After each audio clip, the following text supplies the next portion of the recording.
5 years. I thought that man would have forgotten all about me by now. That was until I was back in the States, opening a patisserie, and landed a large order for the annual company gala. The man giving a speech on stage was impeccably dressed, cool and elegant, with a strikingly handsome face. But the way he looked at me, it was as if he wanted to devour me whole. I was doomed. The big boss I'd been fleeing for 5 years was my ex-boyfriend. Before we continue, please subscribe to this channel and let us know in the comments where you're listening from. Grace, look. The corporation's annual gala order.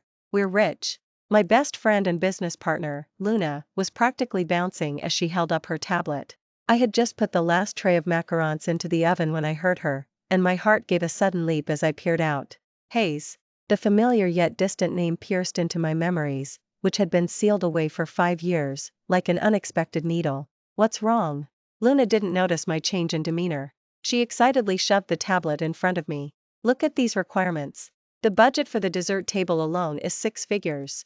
This is Grace's atelier's first big break since returning to the States. We have to make it count. I stared at the large characters for Hayes on the screen, my fingertips growing cold. 5 years ago, I fled in haste from that man's world, hiding overseas. I thought 5 years would be enough for him to forget all about me, enough for us to become 2 parallel lines that would never intersect again. I never imagined that the first major order I'd take on after returning to the States to open my atelier would be from his company. Grace? What are you thinking about? Luna nudged me. I snapped back to reality and managed a smile that looked worse than a grimace. And nothing. I just think it's so sudden, I can hardly believe it. What's there not to believe? Your skills are incredible. Luna patted my shoulder, a proud L. Okay on her face. Our atelier just opened, and the client came directly to us, so they must have sought us out because of your reputation. You're an internationally award-winning pastry chef now. I lowered my head, a pang of guilt. Sought out because of my reputation? I was afraid my enemy was out for revenge. On the day of the gala, Luna and I arrived early with our team to set up. The opulent ballroom was filled with guests resplendent in their finery, glasses clinking. I deliberately pulled my hat brim low and huddled in a corner by the dessert table, wishing I could just turn into a piece of tiramisu. Grace, why are you acting so sneaky today? Luna muttered softly as she arranged swan cream puffs. Just as I was about to make an excuse, the lights in the room suddenly dimmed, and a spotlight illuminated the main stage. The host's enthusiastic voice rang out, "Now, with our warmest applause, please welcome the CEO of Hayes, Mr. Marcus, to the stage for his speech." My heart abruptly skipped a beat. Thunderous applause erupted throughout the hall. I stiffly raised my head, following the beam of light. A man with long legs strode confidently onto the stage. A perfectly tailored black suit encased his broad-shouldered, narrow-waisted physique. His steps were steady, and his aura was commanding. 5 years. He was even more imposing than before, and even more cold. The face I had traced countless times in my dreams had grown deeper and more defined in its contours, with a high nose bridge and tightly pressed thin lips. His entire being exuded an aloof, unapproachable air. He took the microphone, and his deep, magnetic voice resonated clearly through the speakers, filling the entire venue. He spoke of the company's future plans, expressing his gratitude to the employees. Every word was impactful, steady, and powerful. The young women in the audience were already whispering, covering their mouths as they let out small squeals. Oh my God, the CEO is so handsome. That aura, that face, a novel's male lead just walked into real life. I heard he's single. I wonder what kind of goddess could win him over. Listening to these discussions, cold sweat immediately trickled down my back. A goddess? More like a demon queen. Only I knew how wild this seemingly cool and aloof man could be in private. Just as I was about to shrink back and continue being my tiramisu, Marcus, on stage, unexpectedly scanned the direction where I was. Across the noisy crowd, through the dazzling lights, that gaze was like a red-hot nail, pinning me firmly in place. My entire body stiffened, my blood practically freezing. He saw me. He definitely saw me. Only one thought remained in my mind: run. I grabbed Luna's wrist abruptly, pressing my voice low. Luna, my stomach feels off. I need to go to the restroom. Without waiting for her reaction, I buried my head and slipped towards the side door of the ballroom. The sound of my heels on the polished floor suddenly seemed deafening. I felt that gaze pursuing me, like a shadow. Finally, my hand found the doorknob of the side door, and my heart surged with hope. But just as I pushed the door open and slipped inside, a large hand reached out from behind, precisely gripping my wrist. With a bang, the door slammed shut. I was yanked back with immense force, my back slamming against the cold wall. The familiar yet distant scent of cedarwood instantly enveloped me. The hallway lights were dim. The man's tall figure completely shrouded me, casting a suffocating shadow. I didn't even dare to look up at him. "Why are you running?" His deep, husky voice came from above my head, carrying a barely perceptible tremor. I remained stiff, unable to speak. The grip on my wrist tightened, as if he wanted to crush my bones. "Grace." He pronounced my name, syllable by syllable, each word squeezed through gritted teeth. "You actually came back." I was trapped in his embrace, immobilized. The familiar cedarwood scent on his bod, mixed with a faint hint of alcohol, aggressively filled my nostrils, throwing my mind into disarray. I could feel the violent rise and fall of his chest and the burning heat of his body. He said nothing more, only stared intently at me. His gaze was too invasive, like an inescapable net, trying to see right through me. His gaze made my scalp prickle, so I could only bury my head deeper, staring at the tips of my shoes. "Look up," he commanded. I didn't move. The next second, the hand gripping my wrist loosened, then he pinched my chin, forcing me to lift my head and meet his gaze. In the dim light, his eyes were bottomless, swirling with complex emotions I couldn't decipher. There was anger, resentment, and a hint of hurt. I must have seen wrong. How could Marcus be hurt? He was a golden boy, a man at the pinnacle, always the one in control. 5 years. His thin lips parted, his voice cold and deep. "Grace, did you enjoy yourself?" I averted my gaze, a pang of guilt, and retorted stubbornly, "Mr. Marcus, I don't understand what you're talking about. We're not familiar with each other, are we?" "Not familiar?" Marcus laughed in bitter disbelief, as if he had heard an enormous joke. His fingers tightened slightly on my chin, his thumb grazed my skin, sending a shiver through me. "If we're not familiar, why did you run?" "I didn't run," I said stubbornly. "I just had to use the restroom urgently." "Is that so?" He leaned in closer. His warm breath caressed my ear, raising goosebumps. A sudden heat flared through me. My face flushed crimson, and my body involuntarily tried to shrink back. But there was a wall behind me, with nowhere to retreat. "If we're not familiar, why is your body trembling?" His voice had grown a little husky, carrying a fatally alluring quality. "Grace, it's been 5 years, and you're still so easily flustered." His words left me speechless, so I could only glare at him. He watched my bristling reaction, and a hint of warmth seemed to melt the ice in his eyes. The corner of his mouth curved into the faintest smile. "Was the dessert this time made by you?" He changed the subject. "Yes," I replied ungraciously. "The taste isn't bad," he evaluated simply. Then, he changed the subject. "Tomorrow at 10 a.m., come to my office to sign the follow-up contract." "Follow-up contract?" I was stunned. "All dessert supplies for Hayes for the next year," he said casually, as if remarking on the weather. "Any problems?" Of course, I had problems. Huge problems. I had only just managed to escape his control. How could I walk right into his trap again? "Mr. Marcus, Grace's atelier has just started. I'm afraid we can't take on such a large order," I immediately refused. "Whether you can or cannot isn't for you to decide." Marcus straightened up, resuming the air of a high and mighty CEO. 10 a.m. tomorrow. Don't be late." With that, he released me and turned to leave. I watched his resolute back, stomping my foot in anger. That controlling lunatic. Back in the ballroom, Luna immediately rushed over, her face full of gossip. "My God, why did you take so long to go to the bathroom? Why is your face so red? Confess, did you meet a handsome guy?" I glared at her. "No handsome guy, but there was a lunatic."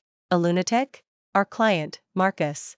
Luna's eyes lit up instantly. "You know Mr. Marcus?" I quickly recounted the events from 5 years ago, naturally omitting the overly intimate details. Luna listened, her mouth agape, unable to close it for a long time. "So, you ran away back then because you couldn't stand Mr. Marcus being too passionate?" She carefully chose her words. I nodded. "It was more than passionate, it was an inferno." I had just graduated back then, working as his exclusive pastry chef at his company. He was an iceberg to the outside world, but a volcano to me. I admit, I was completely smitten by him at first. After all, when such a top-tier man revealed an unknown side just for you, who could resist? Boo. I was too naive. His love was too intense, too possessive. I felt like a bird trapped in a golden cage, suffocating. So, I ran. "Oh my God," Luna said, having processed this shocking revelation, and looked at me with a pained expression. Grace, what kind of divine problem is this? You gave up a top-tier hunk with a six-pack, a V-line, and movie star good looks? What a waste. I was speechless. However, Luna's tone shifted, her eyes sparkling with excitement. He's found you again. Isn't this what they call a classic second-chance romance, the chasing his ex-wife kind? I shivered. Don't say such things. I just want to stay far away from him. Too late, Luna patted my shoulder, a sympathetic look on her face. He's the client, you can't escape. Her words proved prophetic. The next day, I gathered my courage and went to Hayes. The CEO's office on the top floor had a decor style just like him, black, white, and gray, chillingly stark. Assistant led me to the office door. Ms. Jiang, please wait a moment. The CEO is in a meeting, assistant said politely. I nodded and sat on the sofa by the door, feeling incredibly uneasy. The office door wasn't fully closed, leaving a slight gap. I could hear a man's arrogant voice from inside. Mr. Marcus, our extraordinary proposal is absolutely the best. As for that Grace's atelier, it's just a newly established small workshop. What do they know about high-end customization? Letting them make desserts would simply lower the standard of our entire project.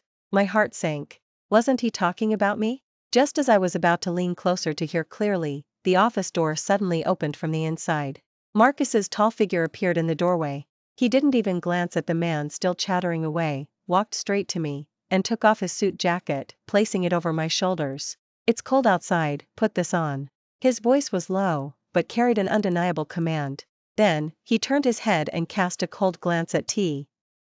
He stunned man. Since when do you get to question my decisions? And, he paused, his gaze falling on me, his eyes instantly softening. Her desserts are the best in the world. Do you have an issue with that? The entire hallway was deathly silent. The head of extraordinary turned pale, his mouth opening and closing, unable to utter a single word. Assistant stood by, keeping his eyes down, trying his best to minimize his presence, but the slight twitch at the corner of his mouth betrayed him. I huddled inside the oversized suit jacket, inhaling the lingering cold scent of cedarwood, my mind a blank. He was defending me? And he said my desserts were the best in the world? Was this still the Marcus who was so parsimonious with words, who would never use two words when one would suffice? Marcus paid no further attention to the petrified man. He instructed assistant, see him out. And informed the legal department to terminate all cooperation with extraordinary. Yes, Mr. Marcus, assistant replied respectfully, suppressing a smile. The man's face instantly turned ashen. He pleaded, Mr. Marcus. Please, Mr. Marcus, give me another chance. My patience is limited. Marcus cut him off coldly. Get out. The single word get out, devoid of any emotion, made the man tremble with fear. He dared not say another word, scurrying away as assistant escorted him. Only and I remained in the hallway. He looked down at me, his eyes deep. Come in. He turned and walked into the office.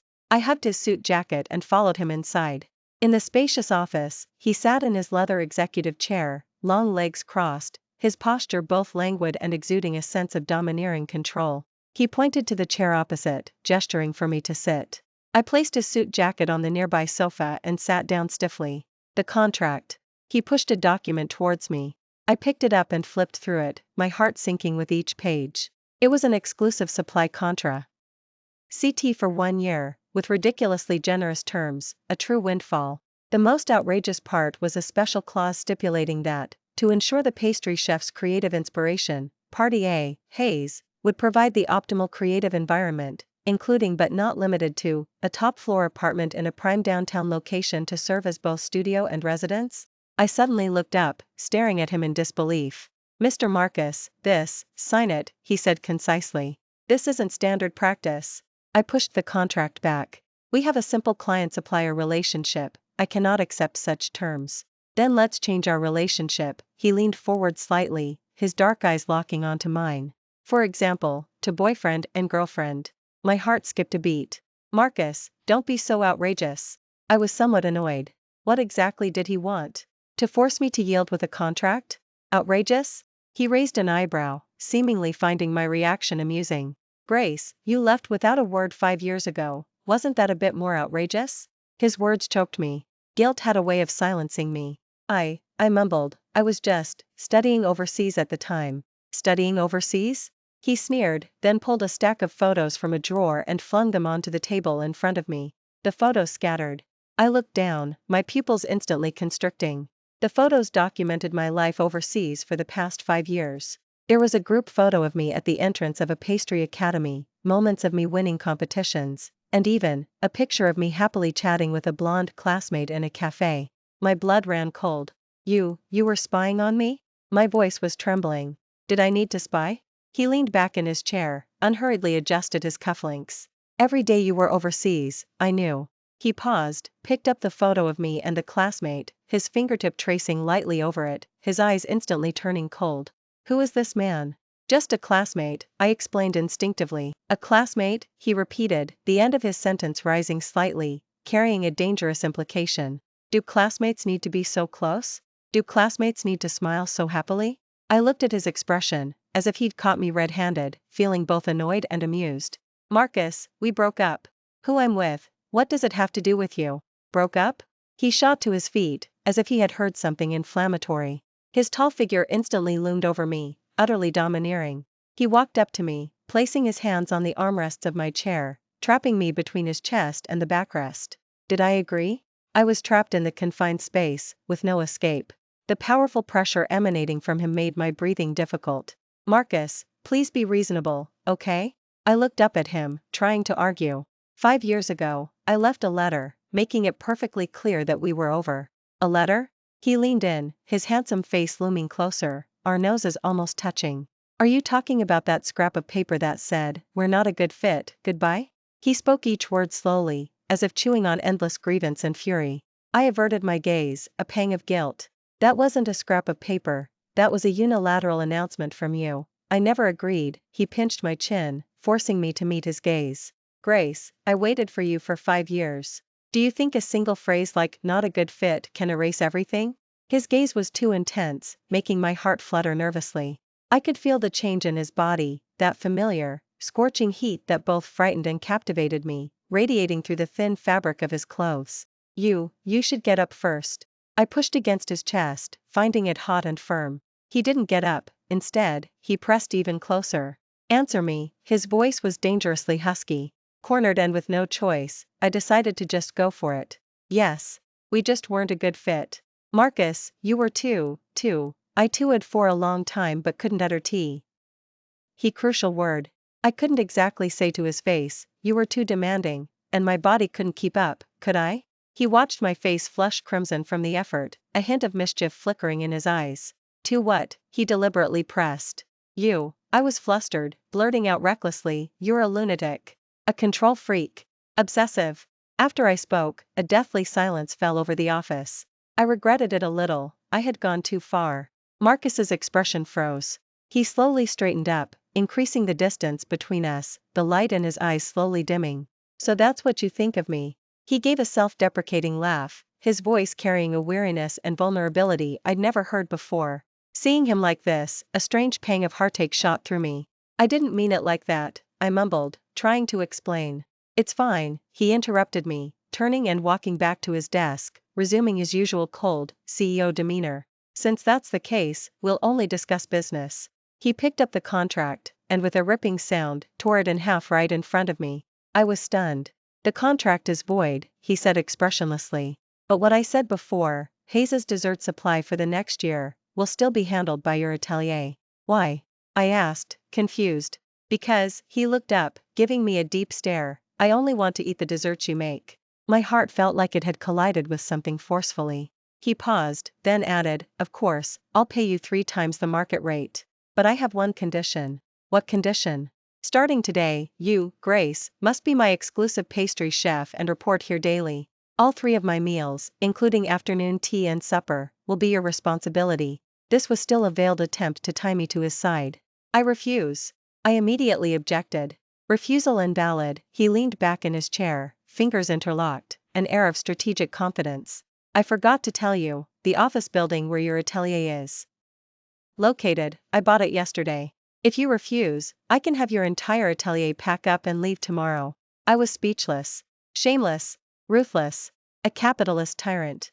I trembled with anger, yet there was nothing I could do. Marcus, what exactly do you want? I asked through gritted teeth.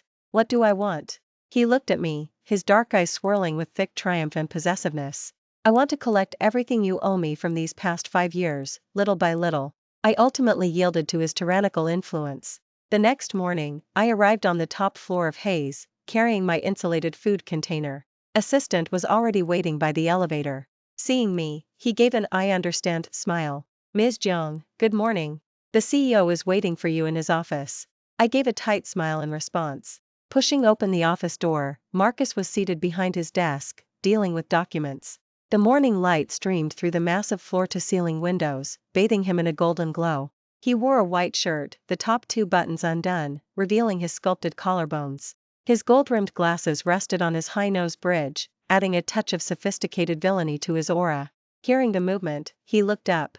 Seeing me, the eyes behind his glasses flickered. "Come here," he beckoned.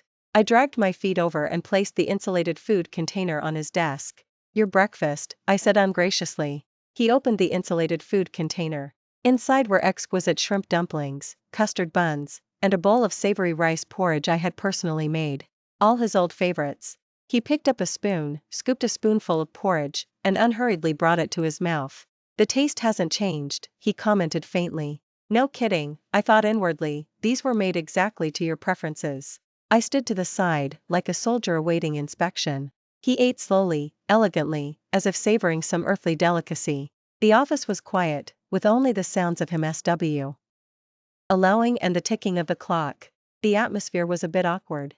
Just as I was about to find an excuse to slip away, he suddenly spoke. "Aren't you tired standing?" I was startled. He gestured to a luxurious-looking lounge chair in the corner of the office. "That's your exclusive seat," he said. I followed his gaze. Beside the lounge chair, there was even a throw blanket and several soft throw pillows, thoughtfully placed. My heart was filled with a mix of complex emotions. This man was always like this. On one hand, he used the most domineering way to keep me by his side. On the other, he was meticulous in his care regarding the details. "I'm fine standing," I said stubbornly. He didn't say anything more, continuing his breakfast. The meal lasted half an hour. After he finished, I packed up the insulated food container, ready to leave. "I want soufflé for afternoon tea," he instructed, without looking up. "Got it. I want to eat dinner at home." "You're home?" I looked at him warily. He looked up, saying as if it were obvious, "You're my exclusive pastry chef, so naturally, you need to familiarize yourself with my kitchen." I was speechless. I took a deep breath, telling myself to stay calm. When you're under someone's roof, you have to play by their rules. "Address," I squeezed out the 2 words through gritted teeth. He gave me an address. My legs almost buckled when I heard it. The Oaks? Wasn't that the most exclusive wealthy neighborhood in the entire city? I heard a single house there started at 9 figures. Any problems? And no. Emerging from Hayes, I felt completely disoriented. Luna's phone call came through. "Grace, how was it? That big bad wolf didn't give you a hard time, did he?" "He wants me to cook at his house tonight," I said, utterly resigned. A few seconds of silence followed on the other end, then a deafening shriek erupted. "Aha! His house! What a divine turn of events! An isolated man and woman alone in a house, spark. S flying, Luna." I quickly cut off her suggestive remarks. "What are you thinking?" "I'm just going to cook." "Cook?" Luna's tone was filled with disbelief. "Honey, do you really believe that tonight the food you cook will end up being eaten by him?" My face instantly turned beet red. "I'm not talking to you anymore." I hung up, feeling mortified and annoyed. However, Luna's words were like a pebble, casting ripples across my heart. Tonight, would something really happen? I shook my head, trying to clear away the jumbled thoughts. "Grace, you need to be clear-headed. You're going there to work." In the evening, I took a taxi to the Oaks according to the address. The security here was extremely strict. I gave Marcus's house number and name, and the guard checked multiple times before letting me through. I found Marcus's villa and rang the doorbell. The door opened quickly. It wasn't Marcus who opened it, but a good-natured-looking woman wearing an apron. "Hello, are you Ms. Jiang? Mr. Marcus has already told me, please come in." I breathed a sigh of relief. Good, the housekeeper was home. I followed the housekeeper into the villa, blinded by the opulent decor inside. "The kitchen is that way, and all the ingredients are already prepared," the housekeeper pointed. I nodded, changed into slippers, and headed for the kitchen. Marcus's kitchen was larger than my entire atelier. It was fully equipped with all sorts of top-tier kitchen appliances, a true chef's paradise. I tied on my apron and started preparing the ingredients. A moment later, I heard footsteps. Turning around, I saw Marcus. I didn't know when he had returned. He had changed out of his crisp suit and into a black silk robe. His collar was casually open, revealing a broad expanse of his toned chest. His damp hair was still dripping water, and his entire being exuded a fatally alluring blend of languor and sexiness. My heart, against my will, began to race again. He leaned against the kitchen doorway, ing me with an air of amused leisure. Need any help? No, I immediately refused. Are you kidding? Let him help? I was afraid the kitchen would explode tonight. He didn't insist, just leaned against the doorframe, his intense gaze fixed on my busy form. His presence was too potent to ignore. I felt completely uncomfortable under his scrutiny, and nearly cut my hand while chopping vegetables. Careful, his deep voice whispered in my ear. I startled, then turned to find he had somehow walked up behind me. He was so close that I could feel the heat radiating from his chest. He circled his arms around me from behind, his warm hand covering mine, which held the knife. Let me. His chest pressed tightly against my back, his warm breath brushed against my neck, causing a tingling sensation. My entire body froze. I could barely hold on to the knife.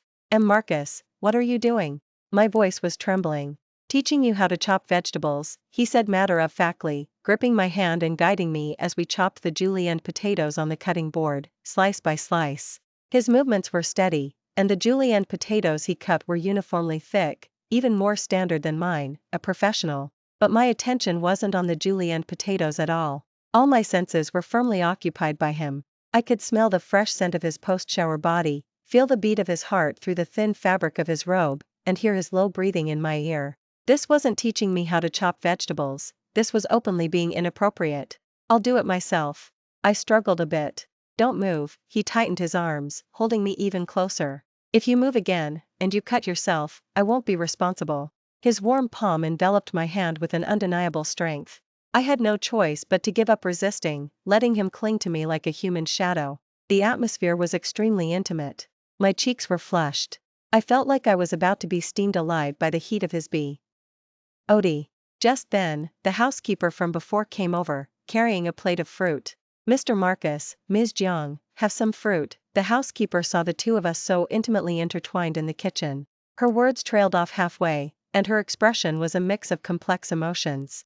I wished I could sink into the floor. Marcus, however, acted as if nothing was amiss, saying without looking up, Maria, you don't need to prepare dinner. You can go home now. Ah? Oh, yes, of course, Mr. Marcus. Maria set down the fruit, gave us a look that clearly said, I understand, I won't disturb you too, and then slipped away as fast as she could. Only the two of us were left in the kitchen again. I was overwhelmed with shame and indignation. Marcus, you did that on purpose. He frankly admitted. I was speechless. I had completely lost all my fight. There was no reasoning with a man with absolutely no shame. I'm not cooking. I tossed the knife down, turning to leave. But he released me first and blocked my path. Are you angry? He looked down at me, a hint of a smile in his eyes. No. I said stubbornly. Then you must be hungry. He took my hand and pressed me into a chair by the dining table. Sit still. I'll cook. I was stunned. He was going to cook? CEO Marcus, who had never lifted a finger in the kitchen, couldn't even boil water, was going to cook for me? I watched him walk into the kitchen, roll up the sleeves of his robe, revealing his strong, toned forearms. He opened the refrigerator, took out ingredients, and though his movements were a bit unfamiliar, he worked methodically. Washing vegetables, chopping them, turning on the stove, pouring oil. A series of fluid and practiced movements. I watched, dumbfounded. What had he been through these past 5 years? Soon, 3 dishes and a soup were on the table. Sweet and sour pork, cola chicken wings, sautéed broccoli, and a bowl of tomato and egg drop soup. All were homestyle dishes I used to love. Try so. He scooped a bowl of soup for me and handed it over, a hint of barely perceptible anticipation and nervousness in his eyes. I picked up the spoon and hesitantly took a sip. The sweet and sour taste of the tomatoes and the tenderness of the egg spread across my palate. The taste was actually not bad. I then picked up a piece of sweet and sour pork, crispy on the outside, tender on the inside, and perfectly sweet and sour. How is it? He asked nervously. It's not bad, I said deliberately, not wanting him to get too proud. He seemed to let out a sigh of relief, the corner of his mouth curving slightly upward. Eat more. He placed a chicken wing in my bowl. I looked at the small mountain of food in my bowl, then at the man opposite me with a praise me look on his face. A wave of warmth suddenly surged through me. I ate that meal in unusual silence, and was unusually full. After dinner, I was about to clear the dishes, but he stopped me. I'll do it. He took the dishes into the kitchen and started washing them under the faucet. I leaned against the kitchen doorway, watching his tall figure busy at the sink, feeling like I was in a dream. Was this really the high and mighty Marcus? He finished washing the dishes, dried his hands, and seeing me, walked towards me. It's getting late. I'll walk you. Before he could finish, lightning flashed and thunder roared outside. Immediately, a torrential downpour began. Boom! A deafening thunderclap ripped through the air, and the lights in the entire villa flickered before dying completely. The world plunged into darkness. I shrieked, startled, and instinctively burrowed into his embrace. Marcus's body stiffened for a moment, then he wrapped his arms tightly around me. Don't be scared, I'm here, he whispered reassuringly in my ear. Chapter 7. In the darkness, I could clearly hear our heartbeats, intertwined and pounding. I was completely buried in his arms, my nose filled with the pleasant cedar scent of his body, and strangely, a sense of security washed over me. Boom! Another clap of thunder made me shiver, and I instinctively hugged his waist tighter. His body noticeably stiffened. I felt his Adam's apple bob, and his breathing grew heavier. Grace, his voice was incredibly hoarse. If you keep holding me like this, I can't guarantee what might happen. My face flushed, and I suddenly realized how intimate our position was. I quickly tried to let go, but he wrapped his arms around me even tighter. Don't move, he said through gritted teeth. The power's out.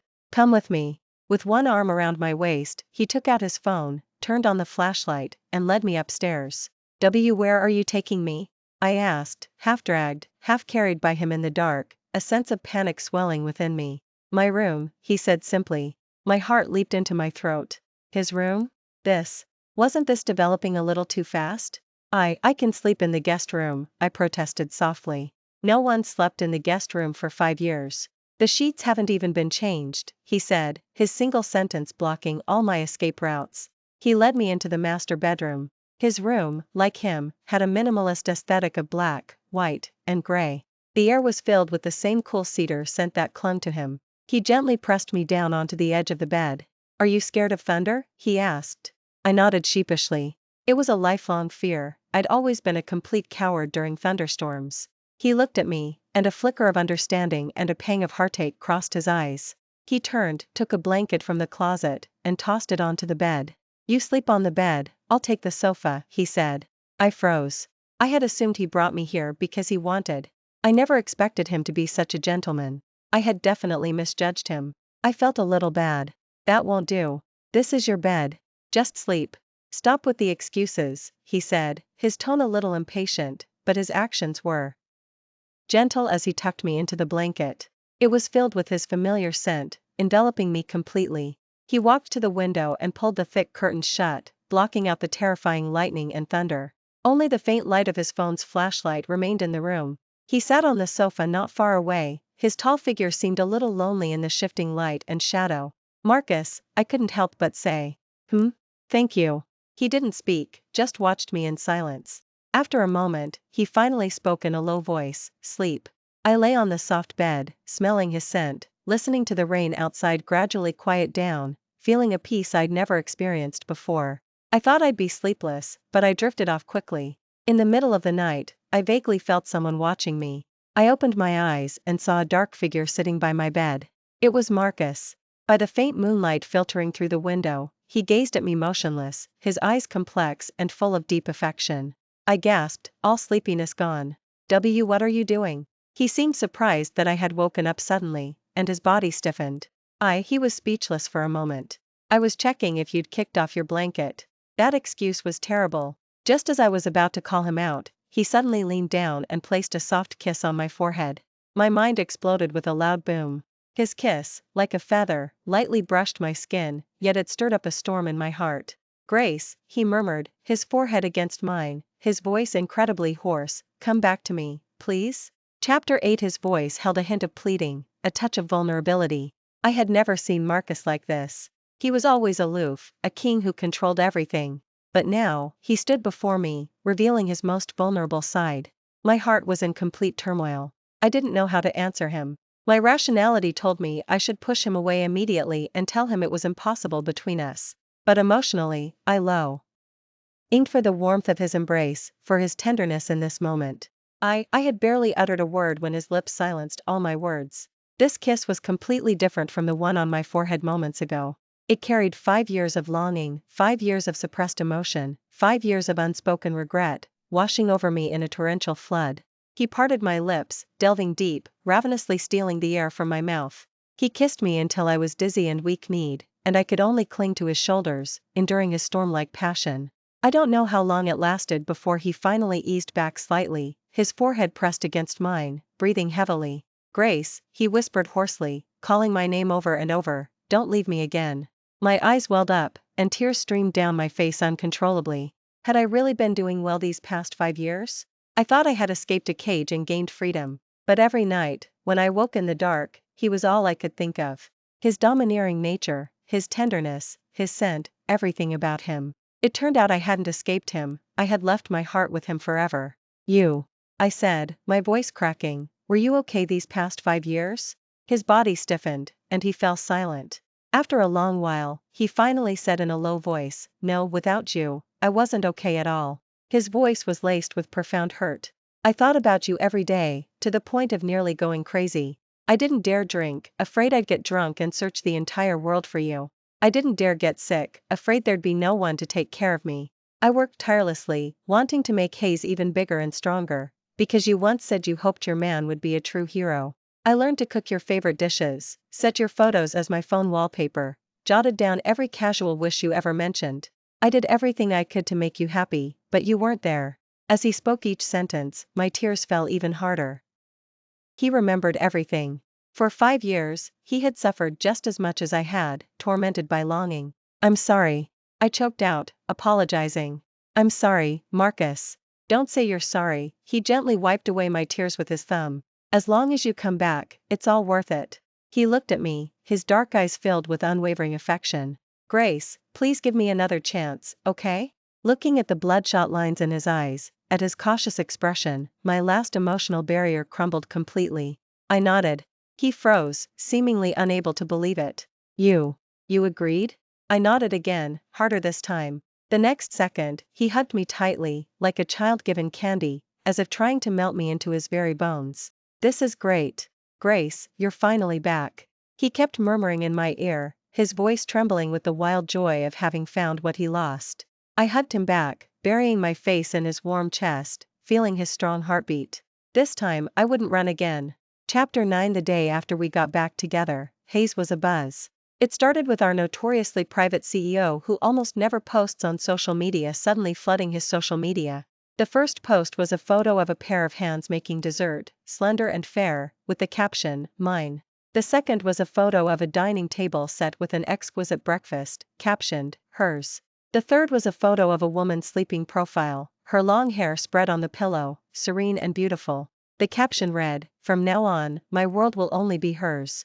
The woman in the photos was me. Luna immediately sent me the screenshots, followed by a string of "Grace, is this your official announcement with Mr. Marcus?" An incredibly public declaration that made me want to vanish. I looked at Marcus's social media posts, blushing and embarrassed. Did this man really have to be so flashy? I was about to call him to tell him to delete them when his call came through first. "Awake?"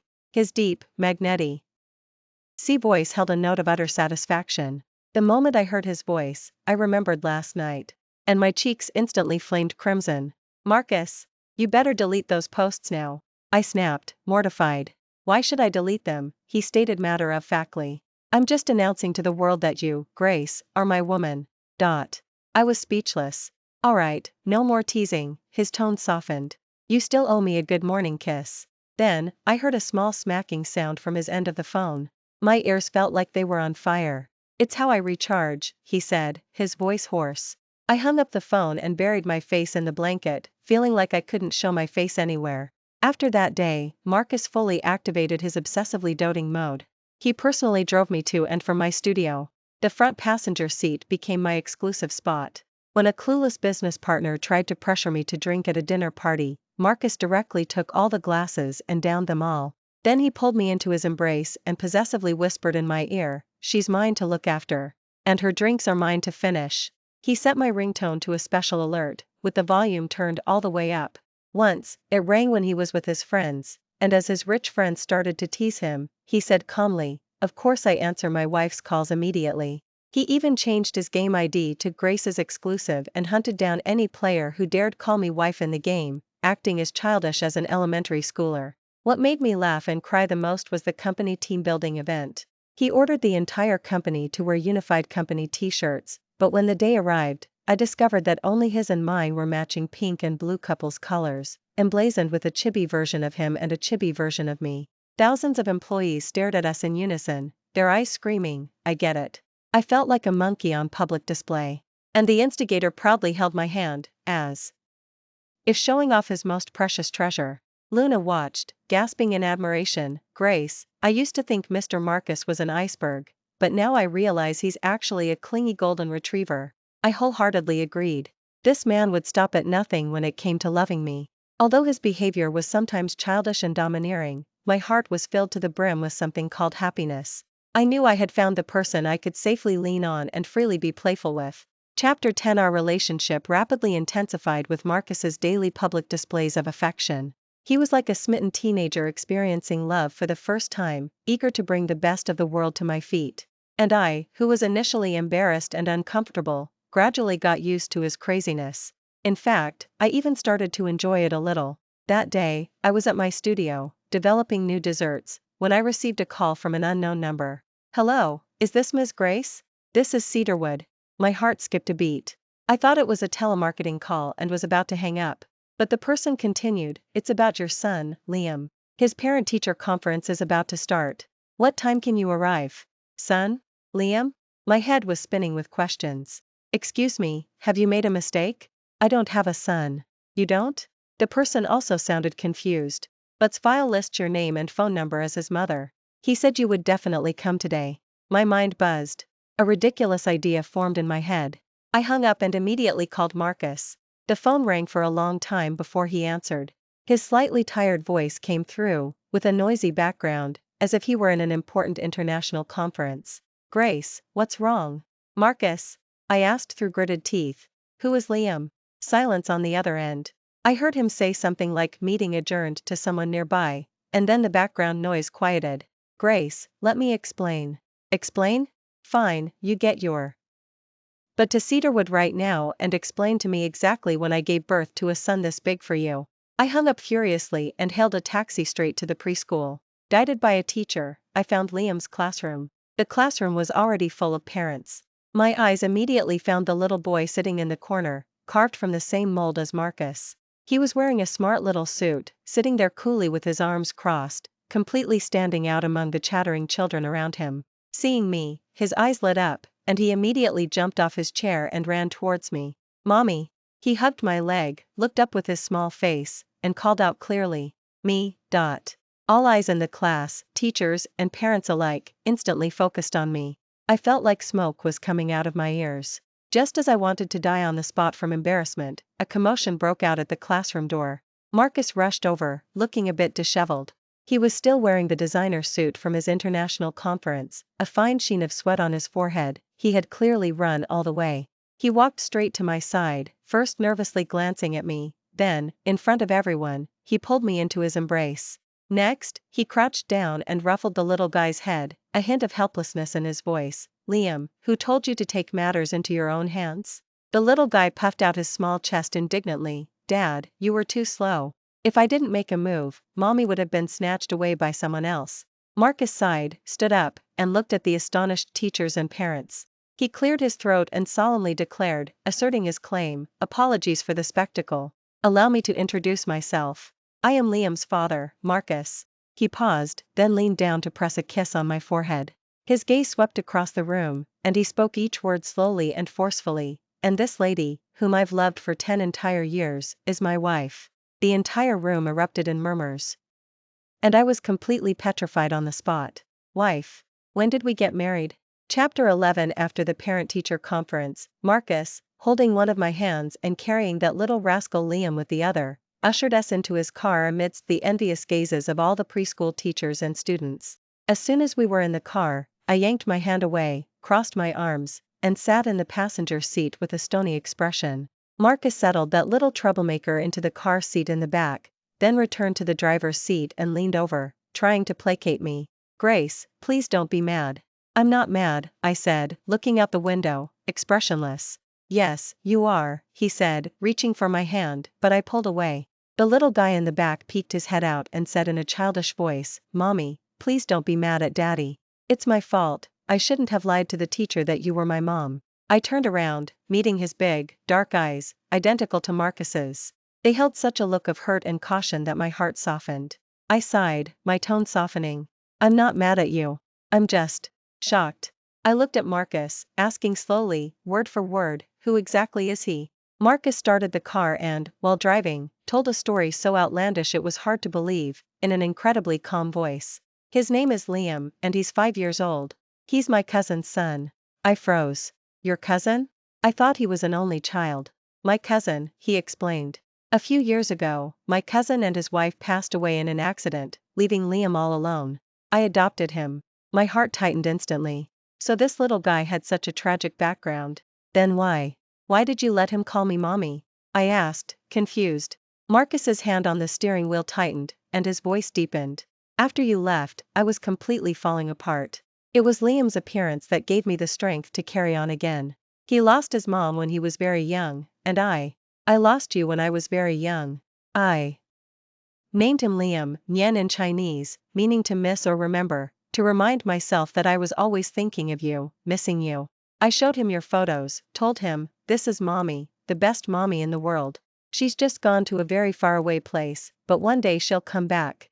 His voice grew softer and softer, with a barely perceptible catch in his voice. My eyes instantly welled up. I never imagined that in the 5 years I was gone, he had lived like this.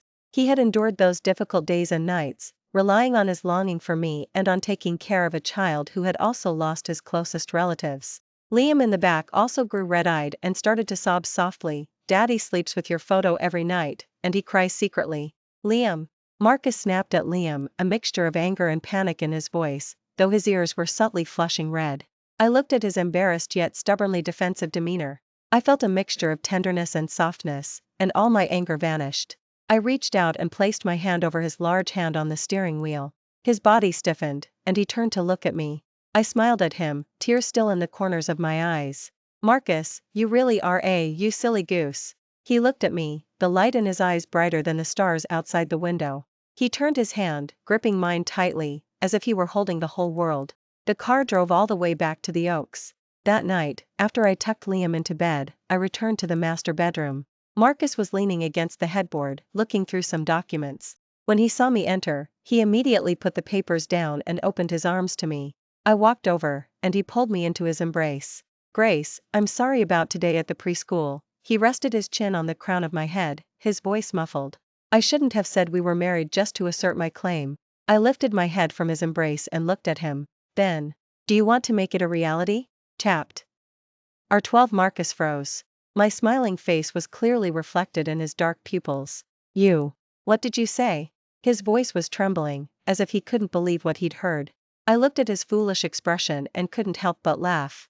I leaned in and pressed a kiss to his cool, thin lips. I said, Mr. Marcus, will you marry me? He seemed to have hit pause, staring at me motionless, a film of tears quickly gathered in his eyes. The next second, he suddenly rolled over, pinning me beneath him, and answered all my questions with a passionate and loving kiss. This night was destined to be sleepless. The next day, I woke up to my phone vibrating. I groggily reached for my phone. It was a text message from City Hall confirming an appointment. The time was 9 a.m. today. Me. I turned to look at the man still sleeping beside me, a look of utter satisfaction on his handsome face. I had no doubt that the moment I said yes last night, he had already arranged everything. A man with incredible efficiency. I reached out and pinched his nose. He frowned slightly and slowly opened his eyes.